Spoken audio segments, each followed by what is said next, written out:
Welcome, everyone, to the Our Two Cents podcast, allegedly episode 70, but who really knows? Sitting across from me, shirtless as always, one and only Chris. How you doing, man? I'm Chris Dalton. Yes, Chris freaking Dalton. How you doing? It's hot outside. It is hot outside. It's very hot outside, kind of sticky. Yeah. So, this week, we're going to talk about a small indie film released by a little known director. He's making some splashes here and there by the name of Quentin, is it? Quentin Tarantino. Quentin Tannenbaum. Quentin Tannenbaum's. Or I call him Q. Q. That's easy. QT. That's good. Yeah, so obviously we're reviewing Once Upon a Time in Hollywood. Quentin QT. No, I can't do it. Quentin Tarantino's 9th film. Not 10th. His discography, of course, allegedly. This is his second to last film before he calls it quits. Who knows what the 10th one is going to be? Probably just a blooper reel of the previous 9 films. I'm with that. So here we go, Chris. Big noise coming into this, of course. Huge. Let's just start with the cast. I'm going to just read you some names. We're talking about debuts. There's names here. There's a lot of names. Big rookies. Just is a lot. And he took, he took a chance on a few people, starting with DiCaprio and Brad Pitt. Who would give those two Who would? lead roles? I mean, starting with, you're right. Who would? I wouldn't. I wouldn't. I mean, were they ever any good is the question. Yes, they were fantastic, obviously. Margot Robbie's in this movie. Emile Hirsch. Timothy Olyphant. Yep. Dakota Fanning. Al Pacino's in this. There's a whole bunch of other people that have these small roles. Who's I don't even know. Oh, Austin Butler is yeah, Tex. anyone who doesn't know that, he's from Zoe 101. Is he? Oh, wow, that's hilarious. He's like every Nick and Disney show, bro. That's hilarious. Bruce Dern is obviously in this. Kurt Russell's in this for a little bit. Scoot McNairy from The Suckwall. True Detective, yeah. True Detective. Luke Perry, R.I.P. He made his way to this shebang. Anyway, huge film, obviously, leading into this.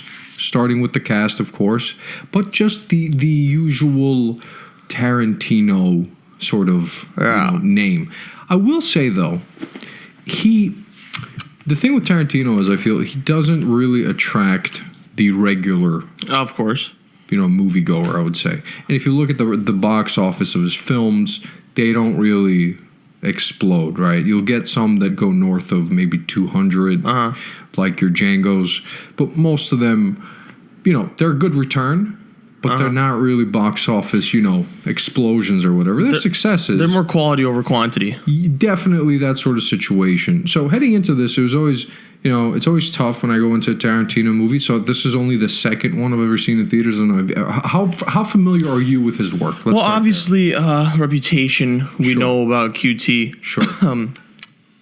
What's funny is that I understand completely that he's a tremendous filmmaker. Right. Sus shit aside, because he does have a very sus track record behind the scenes. He does. That we won't get into. Yep. And me being a film student, I feel like everyone's obliged to be QT, the GOAT. I mean, I think he's great, but I never got into his films, and I might catch flack for that. That's fine. I never got into his films as much. He has a certain style. Yeah. And he obviously puts in 200% into his movies. But I never gravitated towards his movies as much as a lot of people have done. So is there any one film in particular that you're most familiar with of his, or that you've seen bits and pieces of, or the entire thing? I don't know how familiar you are with his. I mean, I'm more...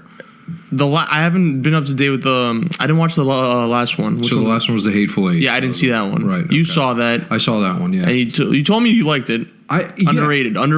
Oh, yeah. I think it was very sort of underrated. I love the cast again. I mean, the big thing almost always in his films is the cast component of it. He's a very good handler of egos. Yeah, so he always has an ensemble that he works with, and I think it pays off because sometimes the material that is being shown on screen isn't the most compelling. What makes it compelling ends up being the cast.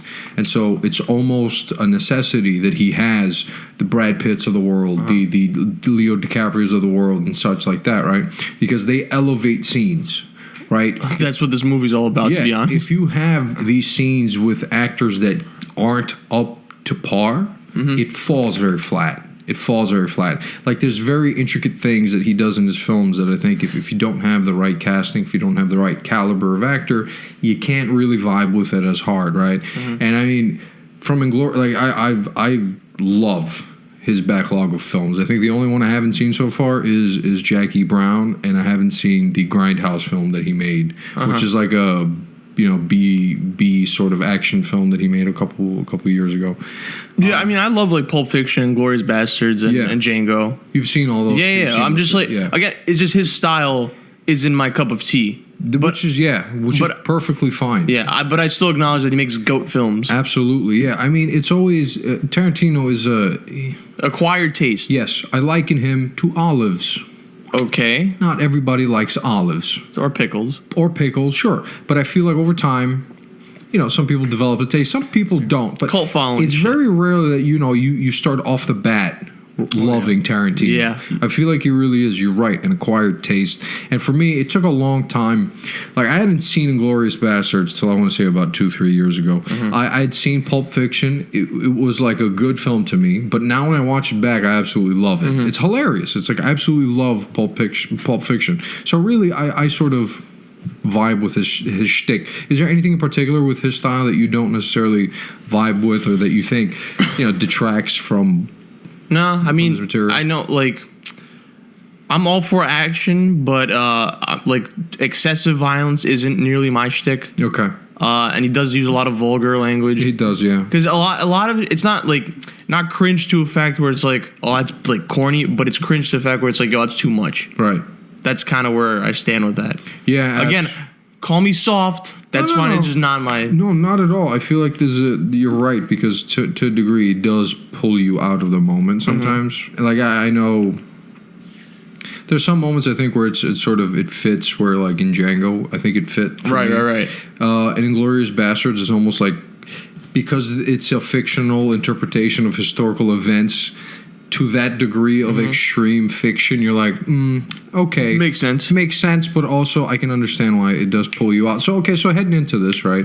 Mild fan, you over there. I'm kind of a big fan over here. I mean, I was hyped for this movie in particular. Why was that? Well, I think I knew what the plot was. I love it. So, obviously, I saw Leo and Brad. See, this is how you know you're not in the Tarantino realm. You lived in the realm. You knew. Yeah, you knew a little bit. Like, it wasn't going to be that. I saw like an actor and his stunt double. Yeah. And then I saw coinciding with like the Manson family and Polanski, and I'm like, Sharon Tate, of course. Yeah. And I was like, okay, he does very, like alternate histories. Yeah. And this, I thought it was unique as hell. Yeah. And it's, I heard it's like a love letter to like old 60s Hollywood. Yeah. And I was like, okay, that with a little bit of Tarantino. I love me some nostalgia. Sure. Oh, he's big on nostalgia. Yeah. He was probably one of the first ones. He was there to hit the nostalgia stuff. So this was like his love letter. That's what I heard. And I'm like, okay, fine. Okay. I could dig that. Right. It seems unique. It seemed like it wasn't going to be like violent heavy. So I'm like, okay, that's kind of a change in pace. Again, I haven't seen Hateful Eight, so maybe. Yeah, Hateful Eight has the same sort of bang bang at the end that he has in almost all his movies. It's not as crazy as like, I mean, Django's crazy. Like, people are exploding like watermelon. But it's not as heavy as that. So Hateful Eight, and I would argue this film it's crazy, but it's not as heavy as some other ones. The last piece. Yeah, this is spoilers, by the way. I think I said it, but this is spoilers. Yeah, go ahead. I mean,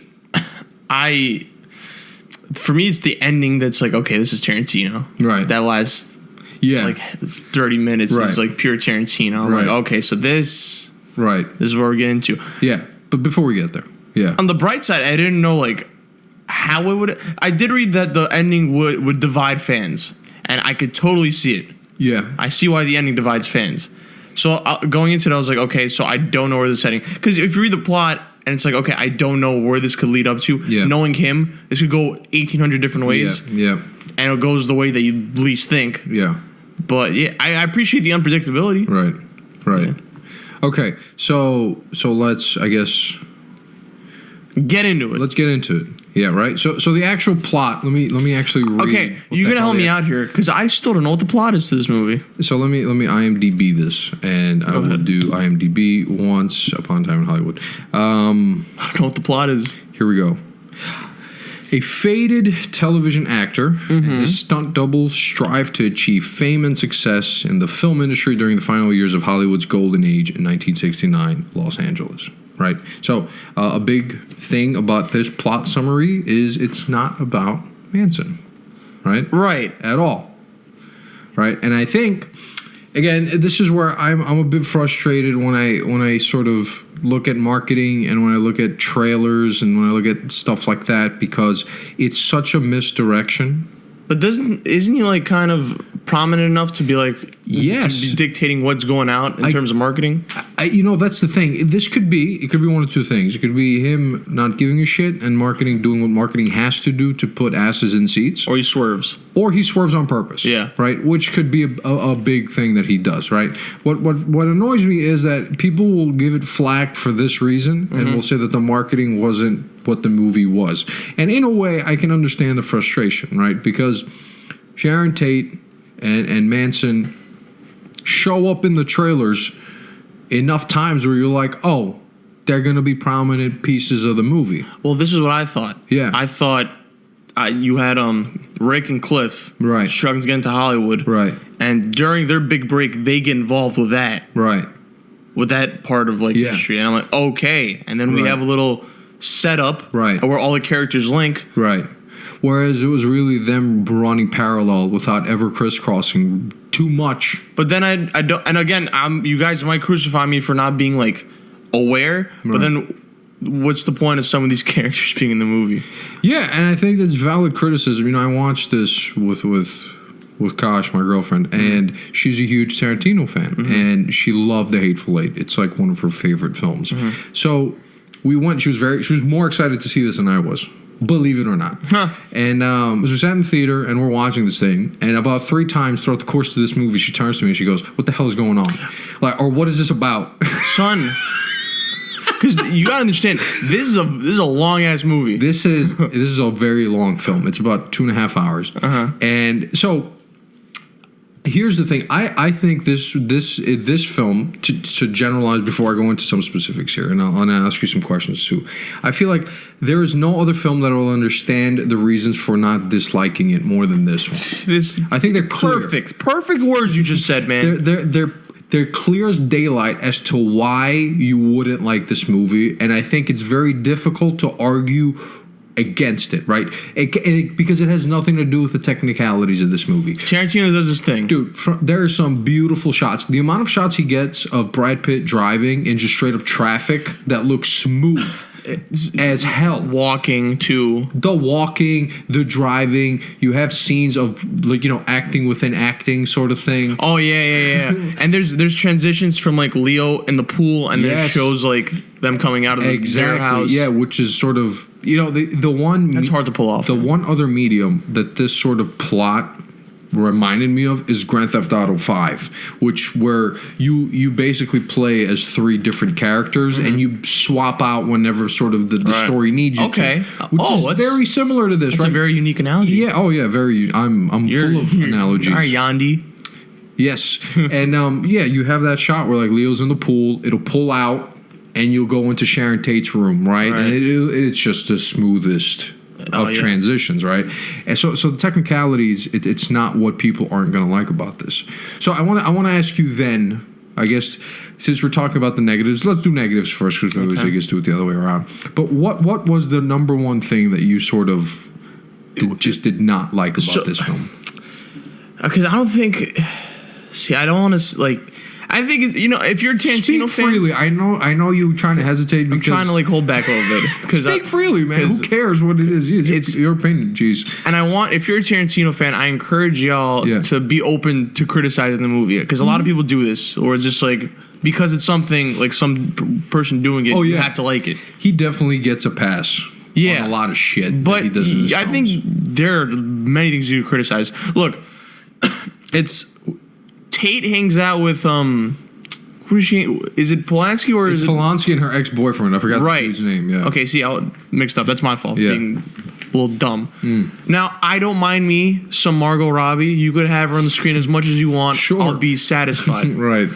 But what is like at the end of it? Right. I don't understand why I saw her in the movie. Yeah. I understand. I was so satisfied that neither Rick or Cliff died. I wanted them living 200%. Right. And I'm so invested in them. Yeah. And because like I felt Rick's struggle to get in Hollywood. Yeah. Because you see like Rick's being so emotional about finding his place in Hollywood. Yeah. Whereas Cliff, who doesn't have a place, he's like the afterthought, but he's more laid back. Yeah. I thought that dynamic was really unique. Yeah. So that I loved. But it's just at the end of it, I'm like, what? I'm looking at the poster right now, and it's literally a third of it is Brad Pitt, a third of it is Leo, and a third of it is Margot Robbie. But it doesn't feel like that in the film. The one explanation I've gotten from it, I don't know where. I didn't look at any vids, by the way. I read a few, and I actually saw Chris Stuckman's review of this, and I saw I forget. I saw Stigma. what was the other ones? John's review of this. So back to the poster, I was trying to make the point here. You would think this movie would be divided between the three of them, and you're right. It's not. It's Sharon Tate's role is a weird role in this film. And the explanation I've gotten, or the one that satisfies me, is she was murdered, right? So I think to take a character and put her in this world and start fudging with her would have really gotten people feeling a certain way, I feel. So I feel like he plays it very safe in sort of a respectful manner, right? Because this is a woman who was murdered in her own home by these psychopaths. And so to sort of keep her... keep without the controversy of putting her in a fictional setting or her behaving in a fictional way that would have been inappropriate to the character to the person, because this isn't the character, it's a person, or anything like that. The significance of her, I feel, is in that scene when she goes to the movie theater to watch herself. Well, that's where I thought, okay, we're starting to get something. Yeah. Then they just didn't like build off of that. It doesn't, and you're right. Yeah, it's one of the weak points is sort of her. Her presence in the film is questionable as to what it represents. I'm waiting for the wisecracks of YouTube to help me out here because, you saw it today. I saw it, 3 days ago, 4 days ago. So I haven't had time to, I guess, churn through as much material as I would have liked either. But yeah, I think it's that scene. And I think there's a prominent theme in this movie about actors needing this constant, a response from fans and from other people to validate that what they're doing is good or worthwhile, right? So, for example, when Sharon Tate is in the movie theater, right, she's watching, right? She's watching the film, but she's also watching people's reactions. And really... Her feet up, her dirty-ass feet up. That's a Tarantino thing. So... Sauce. So her biggest reactions come when other people laugh or like oohs and ahs. Everyone's laughing. She's like, huh. Yeah. So she sort of feeds off that energy. And there's a similar scene, but that's a little bit more low key between Cliff and Rick when they're watching that FBI episode. Oh, that's great. Right? They're judging it. And they're judging it in a way that really regular people judge a show when they're watching it. And I love that the camera is on the show and you just hear them talking in the background. There's no like them. It's not, it's just the TV and you just hear the noises, right? It's very similar to how a lot of people watch TV when you're with somebody else, right? You're not looking at the other person tell you how they feel. You're still looking at the screen and then you hear the shit, right? And so I love that sort of recreation of it. And I think Chris Stockman talks about this too. Stucks. Yeah, Stucks talks about this. I actually really enjoyed his review, and I sort of I gotta many of my rewatch points. it. I really agree with it. But it sort of fits that theme a little bit of what does it mean for an actor to sort of act and get this feedback from people around him. Leo breaks down and cries when that little girl goes up Yeah, to him. yeah. Hilarious. Oh, she's great, by the way. Oh my god! Didn't she remind you of a young Macaulay Culkin? I guess. Oh my god! She was just great acting. Yeah, she was amazing, man. And I mean that scene when she goes up to Leo and she says to him, "That's the best acting I've seen in my life ever." and Mind you, she's 8. So how much acting has she seen? This is gonna stick with her forever. Dude. You just acted with Leo. Leo's reaction after is just amazing. Side note. I just want to put this out there. I think this is my favorite Leo DiCaprio performance ever. Okay, we're gonna talk about this because we have things to say. So the Sharon Tate bit, right? I think that's what it's supposed to be. That scene. I don't know what more I can add to that. I'm sure there's going to be a lot of people, and this is a film that I would need a second look at to see how it gels in a little bit better. But yeah, I was talking to my friend Mears about this. Sure, because he has similar gripes as I do. Yeah. He could have shaved off 30 minutes of this movie. Yeah. And it'd still be like, I don't understand. Again, maybe at the end point, and this is going to take more viewing and it's going to like take more time to like consume it or let it marinate. I didn't feel anything with Tate. I don't know why Bruce Lee was in this film for some reason. The depiction of him, I got flack. Yeah, it did. And I sort of just agree leave it with that flack. I sort of agree with it because for the sake of a joke, again.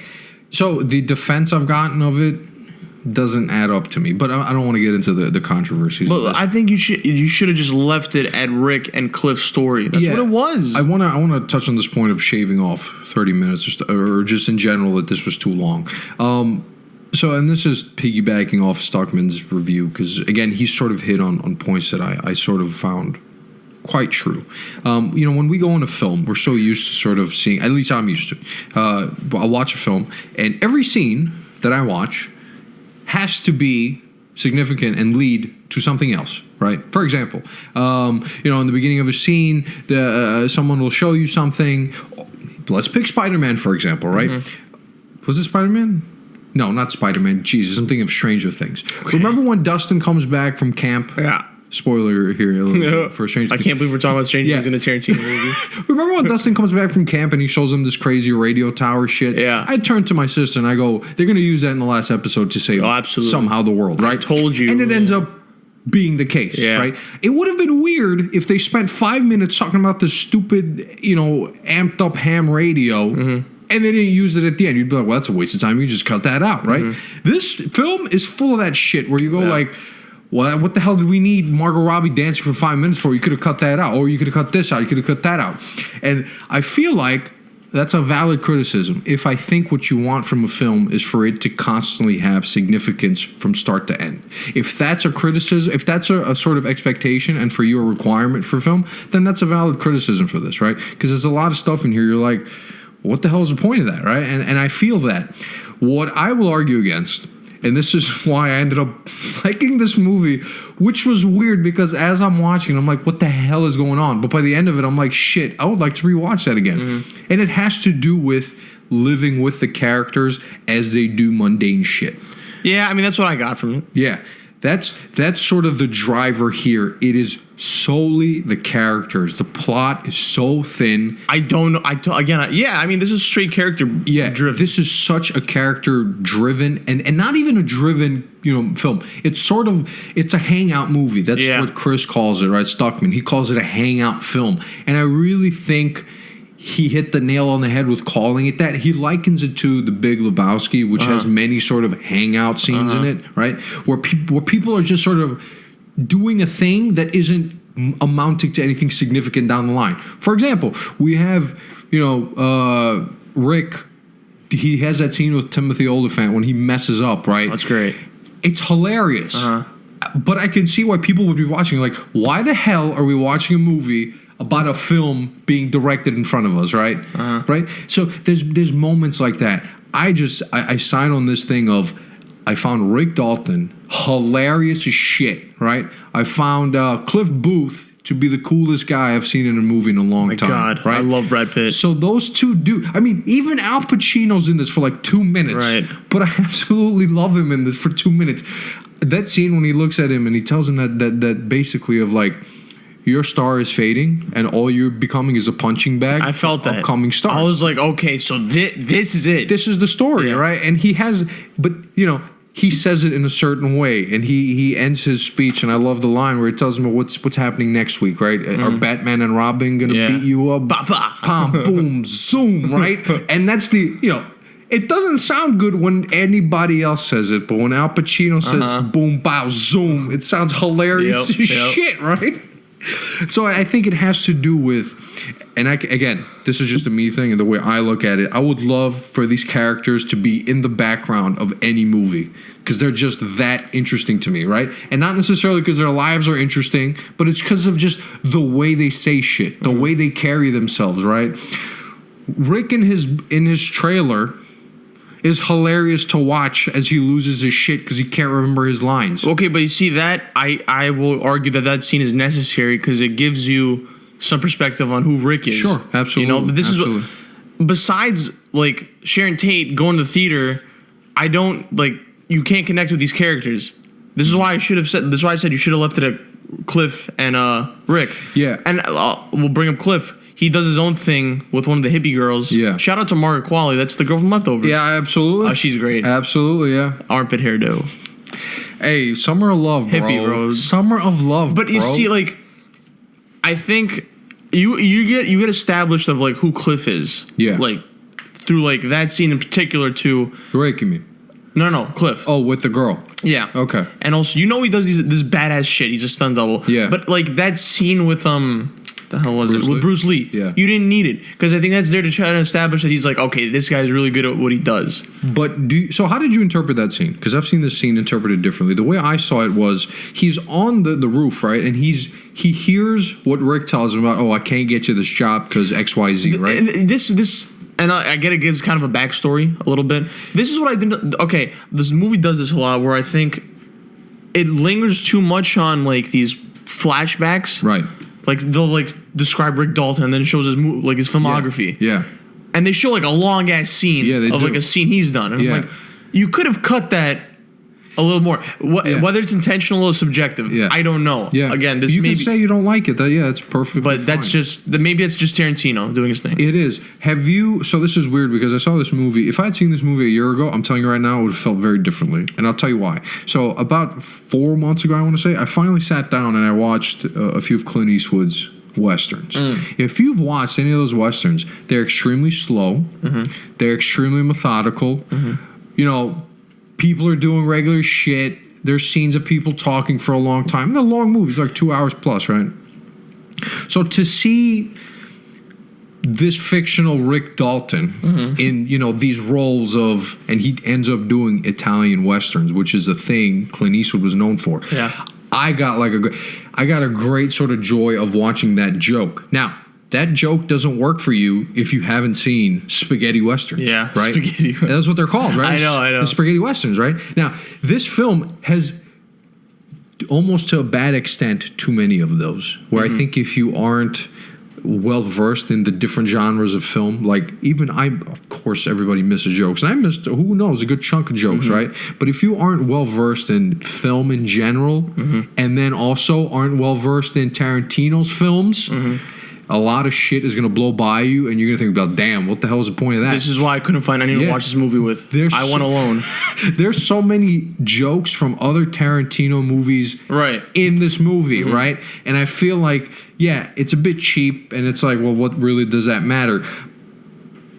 Maybe he's trying to say something, right? Well, what is he trying to say about that Rick Dalton starred in a movie directed by a director whose name is used in Inglourious Bastards as a spy Italian name, right? What's the point of that, right? So there's a lot of these moments. So again, completely hear you, and I agree with anybody that says what's the point of that joke, or why'd we linger on a 18-minute sequence of Leo acting like a cowboy, right?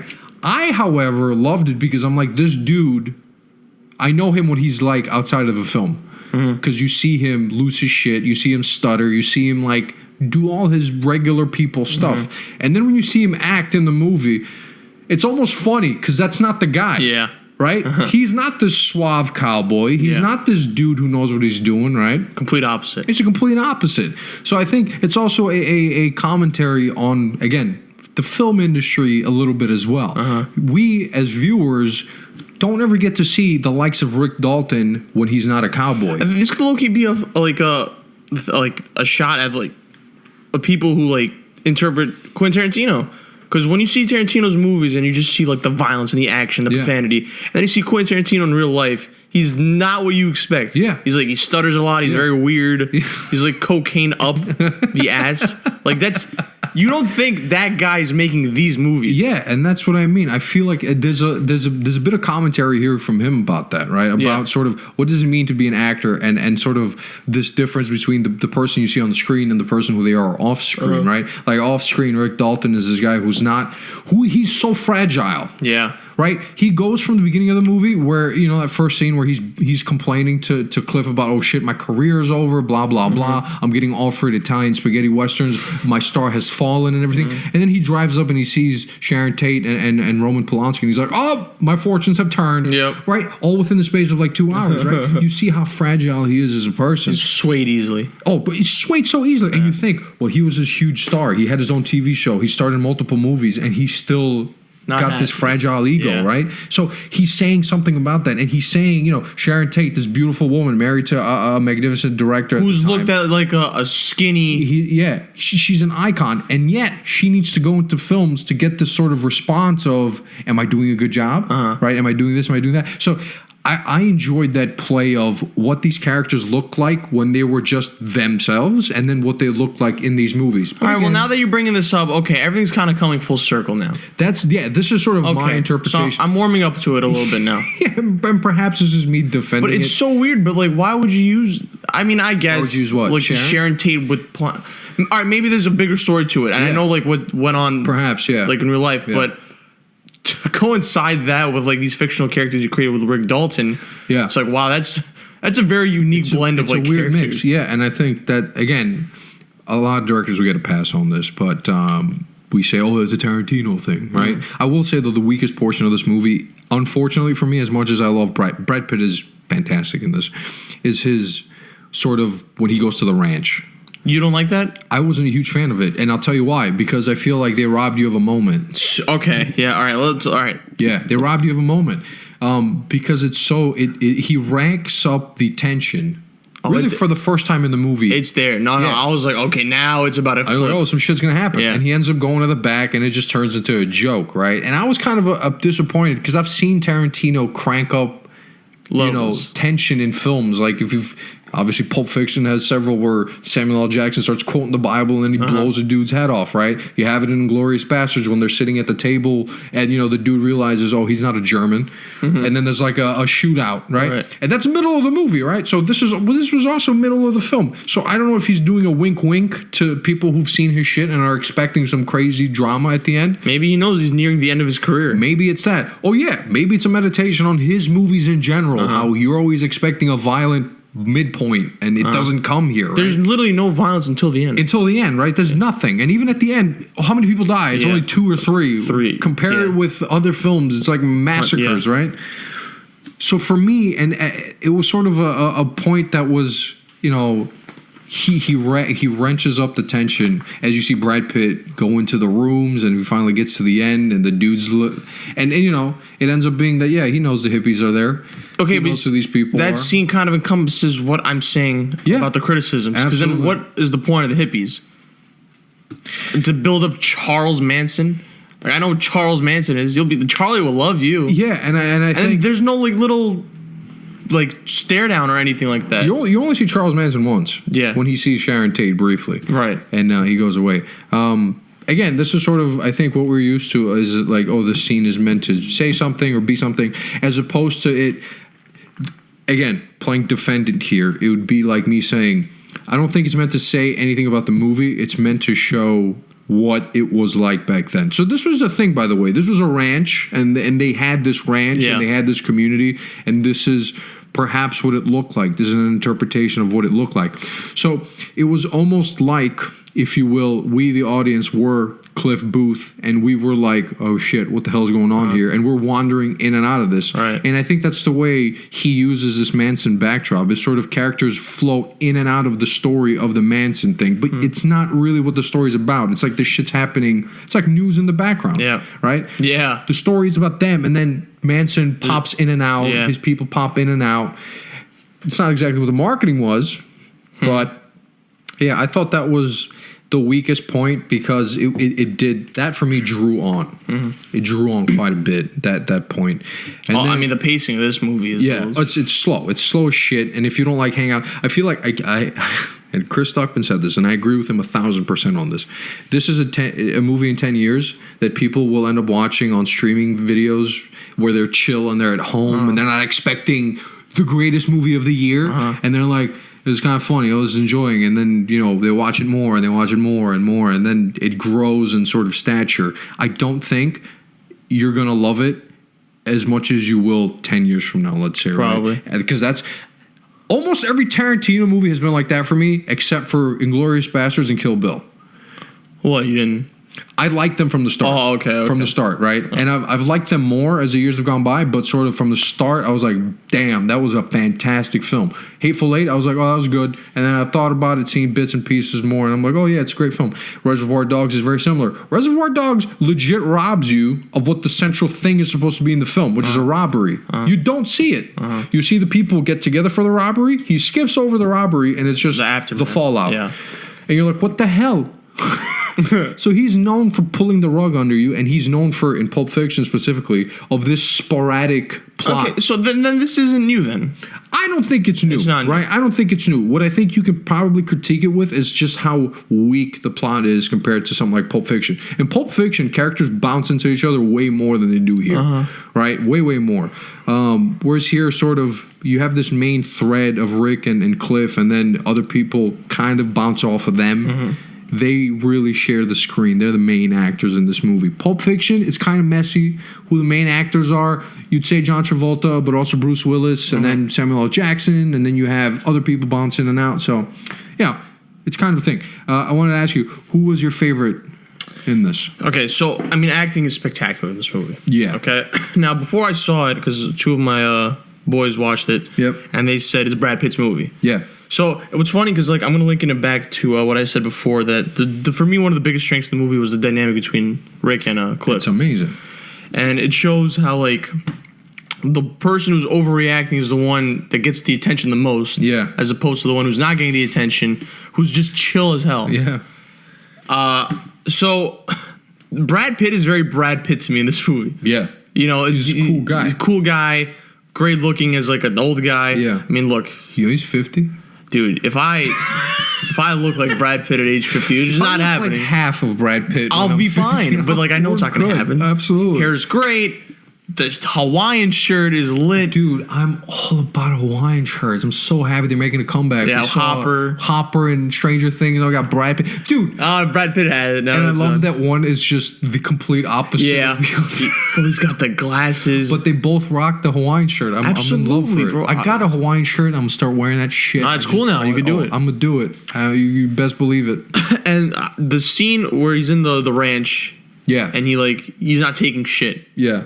Oh, He's like, go fix the tire, you do it. And I'm like, yes. There's no bullshit with him. Let's go. Yeah. Now, a little backstory for people who don't know us that well. Okay. We Deliver this news softly, please. we acknowledge the fact that Leo is one of the best actors in He the is. world. Yeah. Can be. Yeah, when he yeah. Yeah. When he's not trying to When be. the role suits him, he can be. However, there is and I've noticed that a lot of Few people examples. I've noticed a lot of people have been Yeah. Picking up on once this. you tell them this, they just like, come back to you. You and know they're what? Like, Yeah, that's right. It's like 3 people told me that when I told them. Yeah. There is a We noticed this first. Yes, yes. I've gotten into bloody fights with people when I said this like 6 years ago. there we go. This is the same thing. It's like Yeah. you can admit it. It's not It's not bad. It doesn't ruin him. Yes, Yeah. he's still a goat. So let's just say it because we're beating around. So metaphorical Leo has bullshit. a very bad habit of overacting. Yeah. many, many times. Yeah, he does. There's a lot of yelling. He is the Eminem of acting. That's good. Not as ugly looking though, but Yeah, he's the Eminem of acting, where he talented as hell, one of the greats. yeah. But there's too much, just like And for me, it's like crystallized in Wolf of Wall Street. Huh? It's crystallized in Wolf of Wall Street. Oh yeah. It is. Brilliant. Like I don't know. I'm not a big fan of when he does. Like I love him in Titanic. Like that's the right amount of Because like. he's breathing. Yeah, like no, it's like a right amount of crazy you should be. Granted, I haven't seen him in all the things that other people have seen him, so you know a little bit. But like, But you've seen his big boy shit. I haven't seen The Departed. People are gonna kill me for this. I always get killed Dude, for this. I mean, I've seen I haven't parts. seen The Departed. Shutter Island. I've seen. There's moments of it when he overdoes it. in Shutter Inception. Island. Inception is actually all right. I have to say he doesn't overdo it. But for me, it's the Wolf of Wall Street that I can't like wash off. I've seen that movie. I'm not a big fan of the film. Me neither. It's just it is a film. Whatever. He for me completely dials it to 120. Yeah. Like, dog, you could ease up a little bit. Like, he's really good at like establishing that there's tension in the thing. Yeah. There's even moments of overacting in this one, but it fits the Yes, tone. that's exactly what I tell people. This is so. Yes, I'm gonna. So Leo is my Yeah. favorite performance in this one. right. I thought it'd be Brad Pitt because of the hype. Mm-hmm. Brad Pitt's great, but I love Leo because Leo. It's the type of movie where you can overact, Yes. and I'll be like, okay, that's fine. It fits the Tarantino world. Yes, and he's hysterical in this. Dude, he is so funny in He's this great. movie, bro. I'm like, this is this. Why doesn't he do more comedy? Where is this? Where is this? Bro, this is why. You know what? He loves hanging out with Jonah Hill. I know he has this in him. I know it. Bro, there's so many movies, jeez. There's so many scenes in this shit where I'm dying at his crap. Even like the small, like overreactions. Yeah. Like towards the end when he's like in the pool and she jumps Okay. out the thing and he's like, Okay, so I want to get to this. I cried when that happened. Dude, when that happens, you know, she's on fire or whatever Yeah. she is, and she bursts out of the glass and she just got hit and she was just like, I mean, this is completely yeah, like it's Tarantino. it's so stupid. Yeah. It's so stupid. If anybody watches this movie and has no idea who Quentin Tarantino is, they're calling this some stupid Yeah. shit, and it is. This is where he gets passes, bro. When she jumps into the pool and he bugs out, Yo, that is- I am crying. I am crying in the theater. I haven't laughed that hard at a comedic moment. I've laughed at other things that I wasn't supposed to laugh at. That's one. Yo, Yeah. Nah, I'm with you on But that. when it's comedic on purpose and you get me to laugh in a film, it's difficult. Oh my god. Because it looked like a genuine reaction. Dude, that's what I mean. Like that's Leo's stupidness in Wolf of Wall Street works here. Right. Do you know? For me, it works because he's balanced. When he's off screen, he's this little, like, fragile little shit, right? Where he's like crying half the time, where he doesn't know if what he's doing is right, even though he's got money, he's got a great wife, he's got a big house. Doesn't matter. Fragile little shit. So every time something scares him, he really bugs out. And that sold me. That character in that scene 100% sold me. So for me, the ending completely paid off. Yeah. Why? Because I see Brad Pitt, cool as shit, doing his thing. And high, just out of his mind, as a kite. Are you real? That shit was hilarious. Dog, it's see, because this one I got the real like. I've never seen Brad Pitt act high. Yeah. In my life. He's always very serious. Yeah, and then like he opens the lights, he's like, ah! Yes. I'm like, I'm laughing at the scene. I love the relationship he had with his dog. Oh, it was one of my favorite parts of the Shit was movie. great. It was dog. Yeah, Sick 'em. and it's just great, dude. And he gets stabbed in the hip. He like looks at it slowly because he can't recognize. Passes out. I'm like, oh man, he died. Yeah, I was a little scared for that. But dude, we can go to that last scene then. So like, I mean that's the most Tarantino scene, and I wanted to ask you a question. Did you feel like he was trying to include different genres in small snippets in this movie? absolutely. There's that scene when we talked about the ranch where Brad Pitt is like walking slowly to the Yeah. end, and I'm like, oh, I'm getting like, thriller vibes. I'm getting some, what was it? Silence of the Lambs vibes. When, Right. I think there's like a little music in the back. yeah, too. I was like, oh shit, it's tense, it's dark. I'm like, oh, cool. And then, to the scene where the Manson trio are walking up the stairs. I'm like, oh, this is like a slasher horror movie. right. Like I've seen this before, right? He's not gonna make it out. Yeah, and then you see, throughout the movie, you get the westerns, not only of what they're watching, the westerns, but you get like the scene with Tex when he's on the horse, and you see this great, beautiful shot of Yeah. him riding. And again, in the Clint Eastwood films, directors have done this a lot.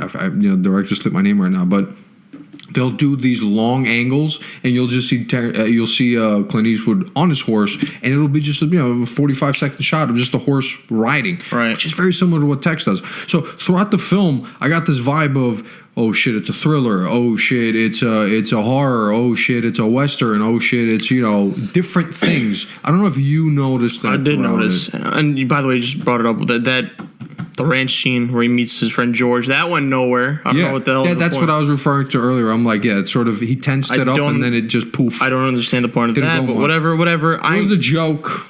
If you didn't laugh at that, it sort of fell flat. This is the most pats I'm giving someone like this movie.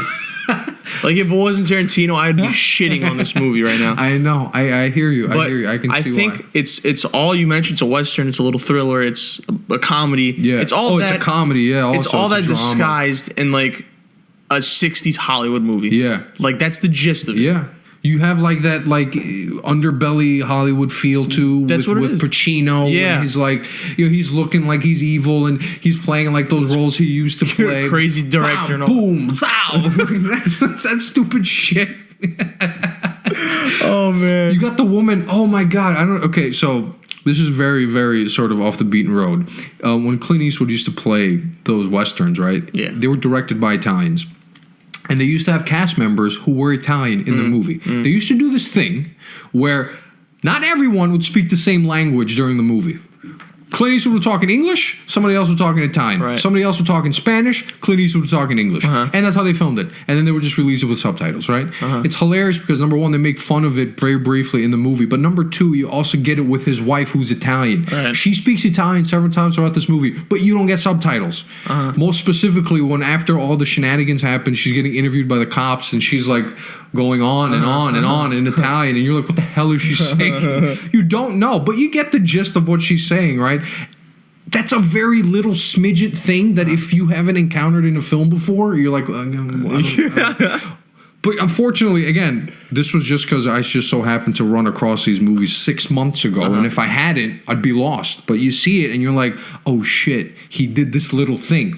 And I'm just wondering how many other little things did he do that I missed that if I had seen this genre of film. Like he has this whole joke on like this European Bond remake that's like shitty. Yeah. Where he's like driving in like a crappy, I don't even know what car he is. But the joke is like, Bond drives Aston Martins. And here he is, Leo, doing this knockoff Bond, and he's Right. driving a God knows what vehicle, and who the hell knows Soviet Russia or whatever it Well, is, maybe right? it's just that like you can't get like crazy good roles in Hollywood. Yeah, and that's what it is. He's playing these knockoff versions of the people in the 70s who were like popular, in the 60s who were popular. So because he's those- the heavy. He's the heavy, yeah. And those jokes for me were, they landed for me. I can understand why they didn't land. But this for is me. what like if I took Gallo or Damien to see this. Yeah. Oh no. Oh, that's zero reaction. Which is not a bad thing, but you're playing with fire with this movie. I am. But you know what? Play with fire, dude. Go ahead. Well, I mean, when you're that, You know what when I you're mean? him, you could like, play with fire. Like, you know what? Like, we get the majority of films we get are meant to be for everyone. Dude, I think this like a lot of people's gripes with Midsommar is the same, It's the as same this. thing. But for me, and I've grown to appreciate Midsummer a little bit more over the past few weeks, especially with the podcast. Shout out to the Wisecrack podcast. When you're done listening to ours, of course, ours. Yeah, right. Listen to theirs. about We're to- completely driving viewers away to other people's podcasts. I was about to say like you This is what I'm sort of doing. grew on you. I'm like it just came out. It did just come out 2 days ago, but Lad. I've grown to like it because you know what? When else am I going to get the caliber of actors like Brad Pitt and Leo DiCaprio doing films that's not meant for, a wide audience? It's meant for like niche people who like weird shit in movies. Yeah, I'm And, not like, I'm definitely not appreciating this movie as much as I should. Definitely not. But I I- should, but I'm not. But right I now, think at that the moment. comes with time and it comes with exposure to film. Like you just contemplate this for a second. Let's say hypothetically, after you've spent the next 15 years of your life watching cinema and you've delved into weird French auteurs and spaghetti westerns and I don't know, mysteries from Britain, blah blah blah. And then you come across this movie again and you see it and you start picking up things that you didn't pick up before. You're like, oh shit, look at that, look at that, look at that.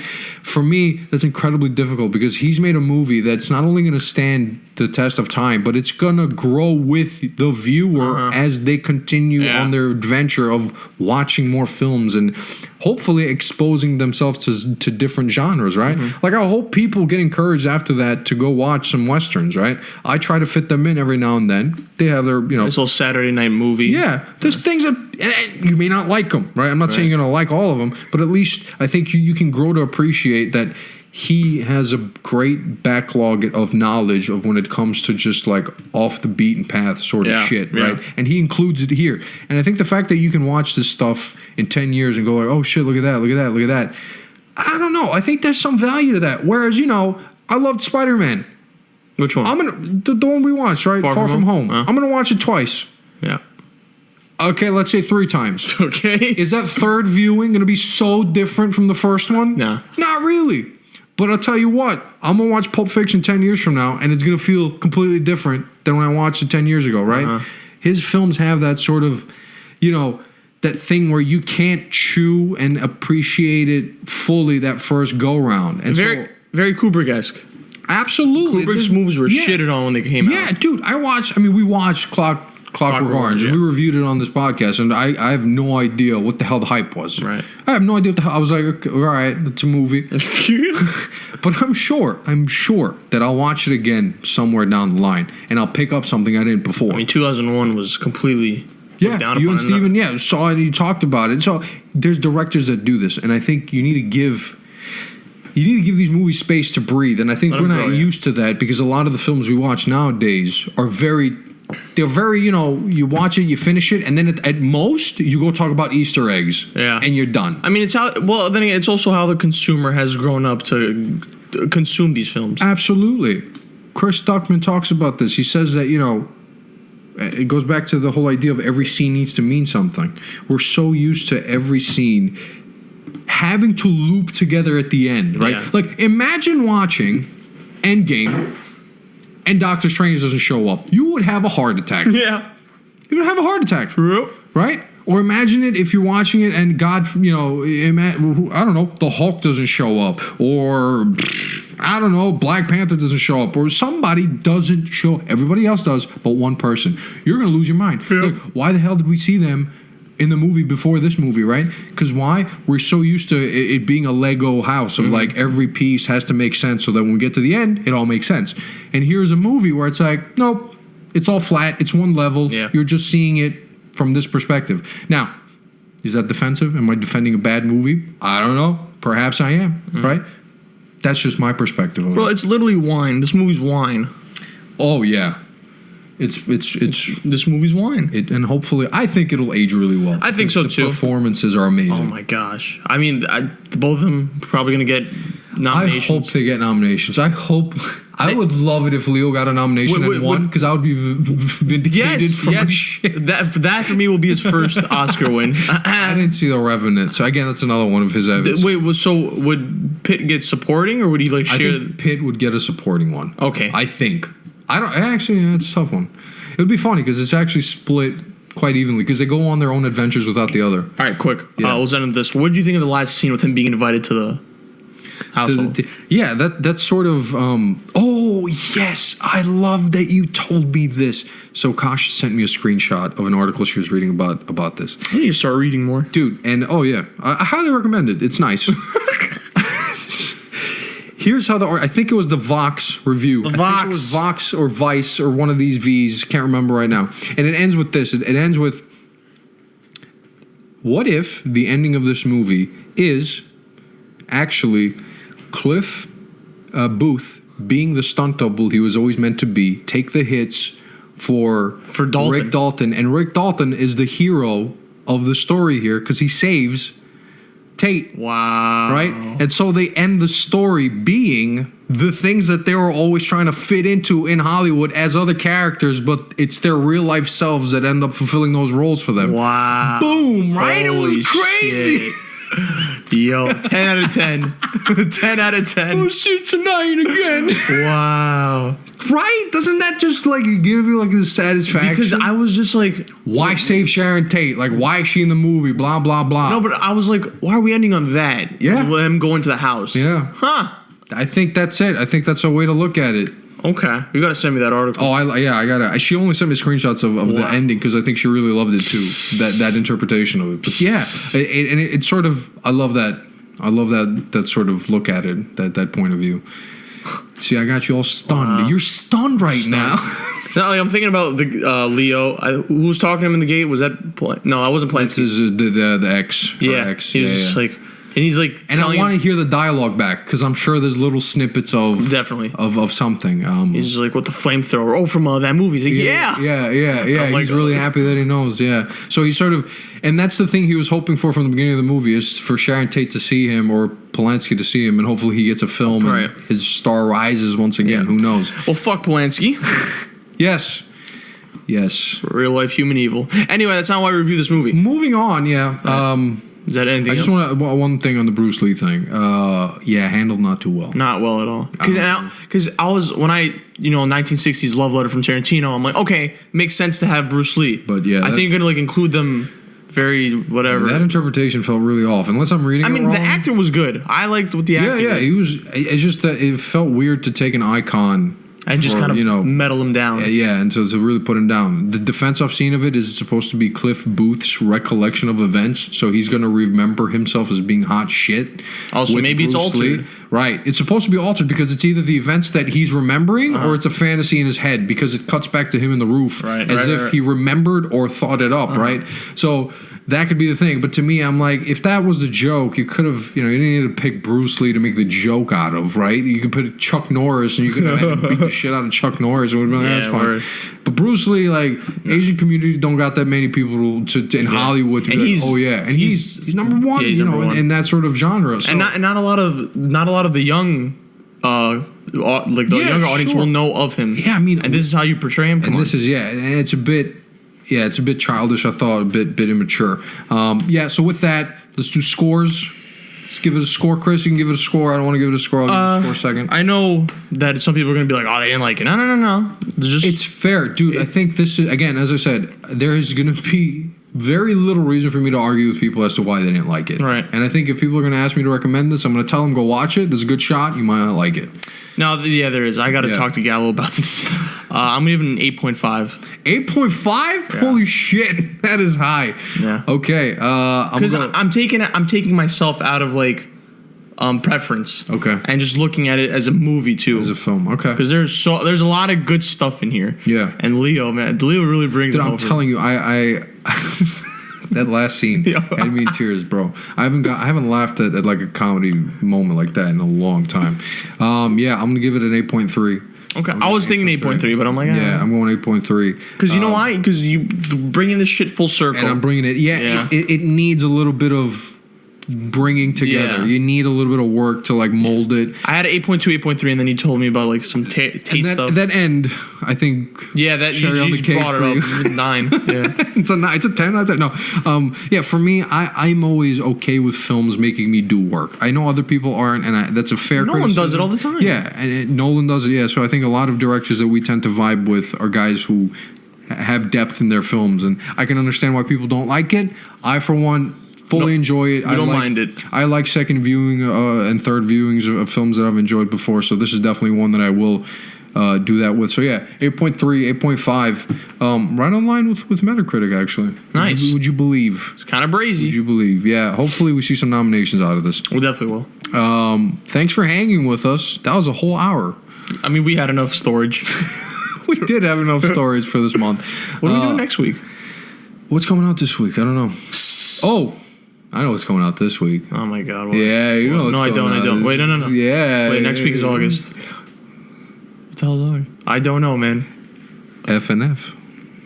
Oh my gosh. Hobbs and Shaw.